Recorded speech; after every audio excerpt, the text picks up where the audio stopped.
I walk in the house, I tell my mama cleaning it up, there's blood everywhere. When I say blood everywhere, it's blood everywhere. He's sitting on the couch, not with a scratch on him.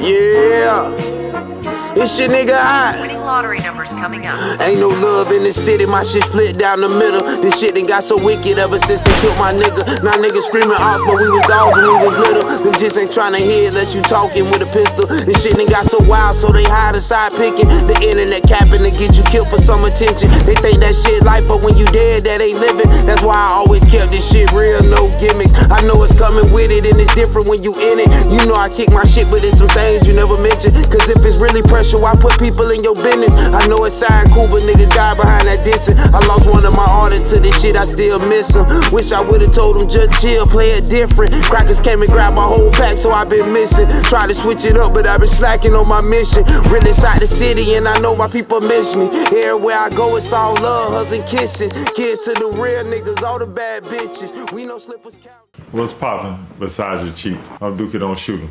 I be trying not to. I'm here to give y'all two quick stories on life lessons that I learned early on in childhood. So let's jump right into John Morant. First story, I'm from West Palm Beach, Florida. Just in case y'all don't know, I stayed in a project downtown West Palm Beach, Florida called the White House. The reason it was named the White House, because all the apartments was white at the time. No AC, nothing. Where you wanted a cool breeze, you had to open the door, open the windows, get you a fan. And we had rats, roaches. Oh man, it was rough in the projects back then down in the White House. At the time, I love my black queen to death, my mama, but hey, it was rough. One was on drugs real bad. My brother Pilo had went to prisons. Me and my mama living downtown. So this particular night, not even gonna lie, I don't know where my mama was. So I'm outside. It's about 10 o'clock at night. I'm in the 5th grade, elementary school. I'm outside in the front yard dribbling the basketball. I love basketball, always did since a baby. I'm outside dribbling basketball in the front yard. Across the street is 4 boys like my age and an older cat. At the time, he looked like he had to be in 10th grade. He was over there chilling with a little female that stayed across the street from me, where he had the little jits around my age, with him, around him. One of the little guys used to always, try to bully me. We used to go to the little church league and ride the bus together from the little church league stuff. And he always just, pick on me and bully me because, I say, it was rough, in projects back then. Mom on drugs. I'm talking about, we ain't have no light, no water. I'm talking about not for days, for weeks. I'm talking about for months. No lights, no water, no how to go. At nighttime, I gotta go to the neighbor house across the street, fill up water jugs so my mama could clean the house, you know what I'm saying? So we could take a bath. I ain't gonna tell y'all how I had to use the bathroom. That's a little TMI. But you can imagine how rough it was. We ain't had no water. Had to have candles. Like I say, I'm outside dribbling the basketball. He come across there. We had, been picking on me, bullying me. And just didn't like me for no apparent reason. Came over there talking shit. So I ain't never back down. I wasn't scared. I just, ain't want no problems. Kid ain't know what I was going through in life at that time.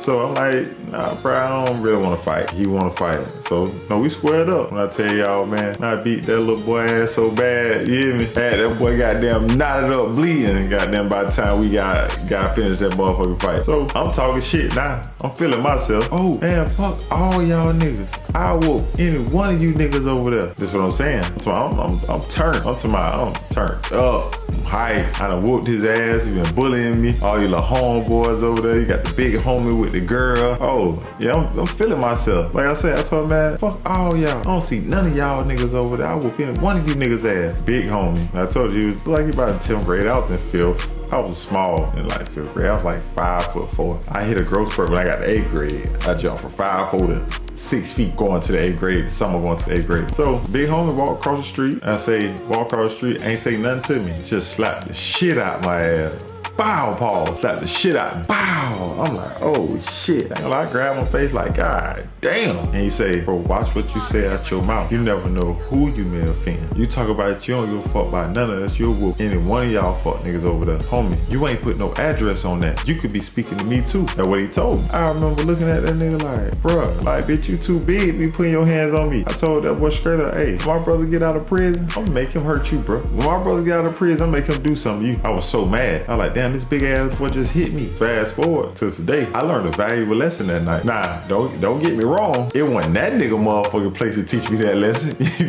You get what I'm saying? That wasn't that nigga motherfucking place to teach me that lesson. But I ain't gonna lie, I learned valuable lessons that night. Like I said, same lesson I'm giving to y'all. If you ever have a problem with somebody, make sure you put an address on. Cause if you don't put no address on it and you speaking just in general out in the open, and it might be more than one person right there, like it was that night with me, that could be towards anybody if you don't put no address on it. So either you gonna watch what you say out your mouth, cause you never never know who that may offend, or you put an address on it so the person that you talking to will know exactly who you talking about. And when my brother got out of prison, I ain't even say nothing to my brother. I ain't even tell him about it.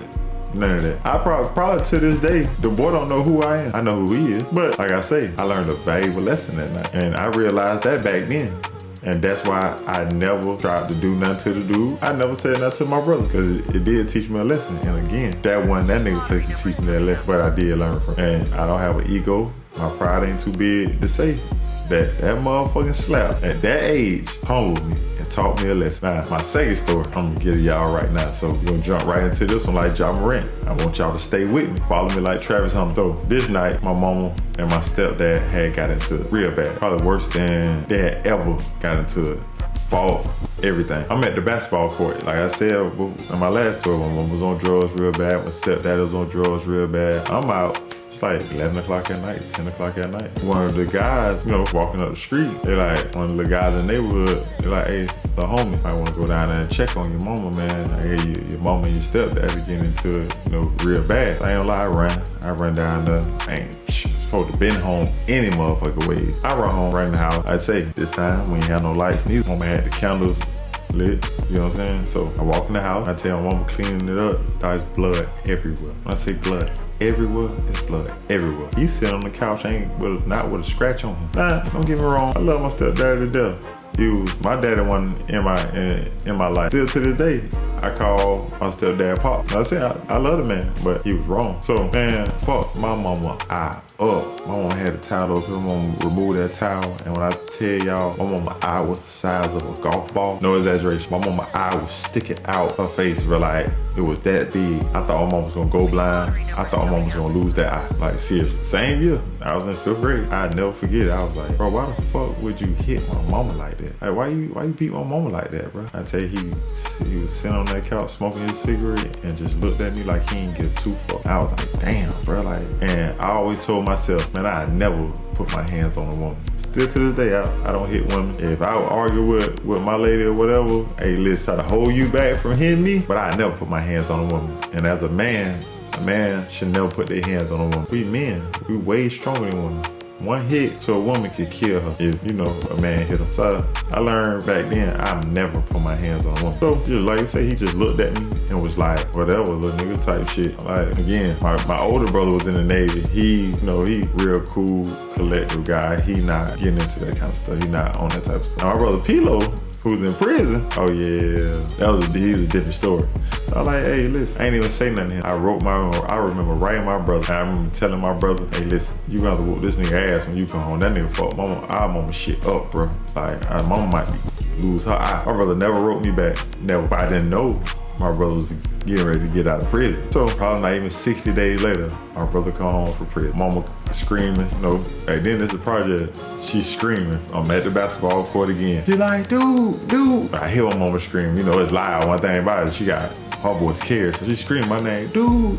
Hear mama calling. I grab my basketball. I got my bicycle, ride my bicycle down there. Boom, there's a whole bunch of people outside. I ride past the little crowd. My mama standing, right past the crowd on the sidewalk. So I'm like, what's up, mom? She like, bitch, you gonna ride past your brother? I look, and anybody know my brother Pilo right now? He always been a little nigga. He ain't nothing about 5'10", 170 pounds at the most. I always been a little, short, little frame nigga. I always been. I rode past my brother. My brother was like 225 pounds with a bald head, straight from prison. I ain't recognize his ass, right? I look. He like, damn, what's up, little bro? Like, god damn, nigga, you big. You get what I'm saying?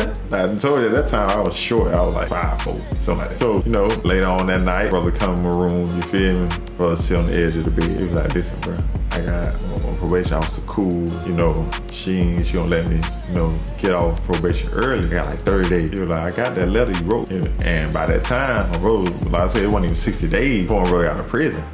So my mama eye, I told my mama eye was like a golf ball. The swelling had went down, but her shit was still black. Like it was, everything was going down. But it took so long for her eye to go down there. My brother came on like 45 days. He still could see the scar, everything, like where it was healing. He was like, I'm gonna get his ass, bro. He gonna get the fuck from around here. I said, I love Pops to death. Call my Pop. I had a friend named White Boy Pop. He was mixed black, white, stayed around the corner from us. White Boy Poppy had an older brother named White Boy Kevin. So Poppy was my friend. White Boy Kevin was my brother Pilo friend. Remember that motherfucker like yesterday. I'm in the room. I ain't even know my brother was here. I thought my brother was gone. All I hear is my mom go to scream, "Stop, stop!" I hear shit go to tumbling. Hey, listen, I come out the motherfucking room.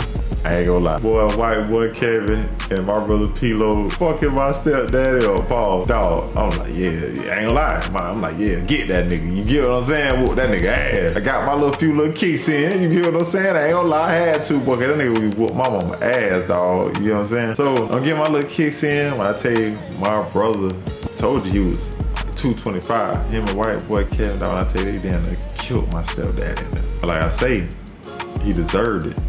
Because your actions have consequences. You putting your hands on my mama, that's what he's supposed to got. Any man that put their hand on a female and they got loved ones, somebody gonna get you. They whooping, when I say they whooping his ass, they whooping his ass, bro. Mama screaming, y'all stop. My brother didn't want to stop.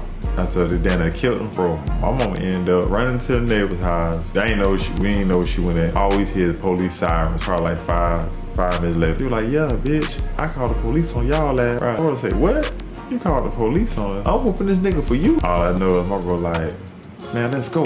Tell White Boy Kevin, let's go. He ran out the house, them boys hitting. Police coming through the neighborhood. Mama like, and bitch, you could go too. I'm like, huh?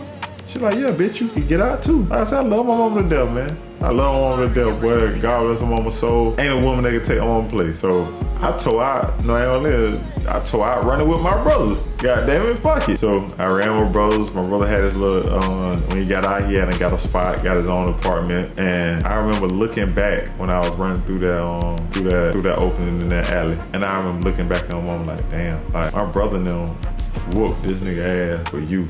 Cause how he put his hands on you. And you called the police on her? Like you called the police on her. And I was just like, damn. I said I never held it against my mom. I love my mom to death. All I ever had was my mom. Never seen my father. So all I know is my mom. Never held it against my mom. And eventually, I went back. I stayed at my brother's house for a couple weeks. Like I said, I remember looking back and like, damn, you called the police on us and we did this. That's how he beat your ass. So say that to say this. Lesson I learned from that is never put nobody before your kid. That's no man. Don't put no man, for my woman.